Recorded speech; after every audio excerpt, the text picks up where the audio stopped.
Okay, ladies and gentlemen, I'm going to show you what I've done with my Deadzone terrain. Now, first of all I should point out that this is more than one set of Deadzone terrain.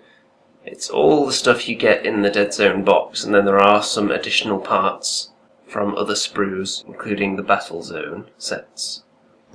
So what I decided to do, because I didn't want to be constantly assembling and reassembling and taking it all apart and building it into new things all the time, which may hinder the painting process, and also some of the pieces might fall off occasionally.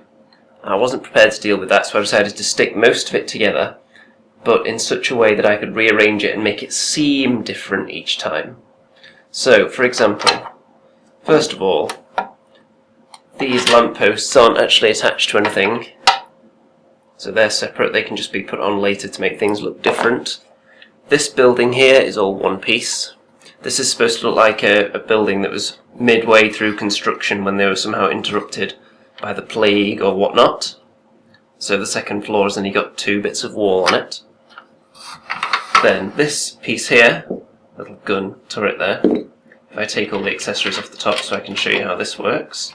This is actually 3 different pieces. There's one large tower, one medium tower, and one small piece there.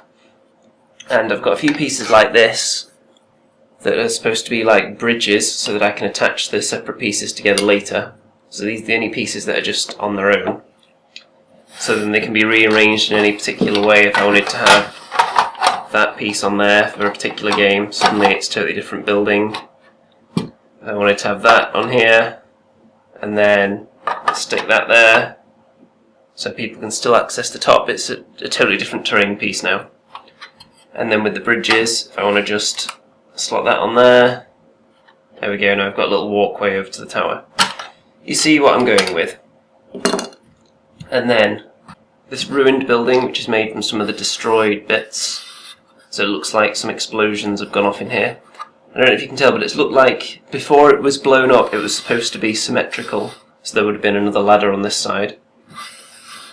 But now it's been destroyed, and then some of the other destroyed pieces I've just made a little corner piece just for some cover. You don't want everything to be a complete building.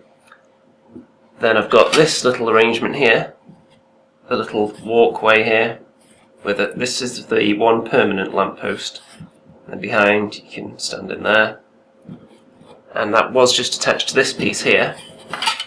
That's another one of those little bridges that can be taken off quite easily. I don't push them in too hard, I don't want them to break. And then this piece is like a little armoured, like a little mini bunker for you to stand behind, so the top of it's covered as well. Then there's a few just 2-piece barricades, like so. So really there is a lot you can do with this stuff to make it different, especially with these towers. Get them back to back. Slot in one of these little bridge pieces. Just be careful not to press it in too hard. There you go. That goes there now.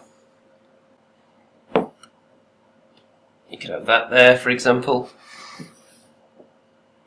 So there's a way for you to climb up to that level, walk across up to that level, and then to get back to this level again, you just use one of them. So now you can get to the other ladder and get all the way to the top. So many ways this can be arranged just using a few pieces, because a crazy person like me isn't going to make tons and tons of tiny bits of terrain. When you see all this Deadzone stuff, the first thing you want to do is just start building towers immediately. But by doing that, obviously you're limiting yourself to the amount of pieces you can make, because each one does take up quite a few. So having them in such a way that you can rearrange them and attach them to the other terrain pieces to give yourself a different setup each time, like so.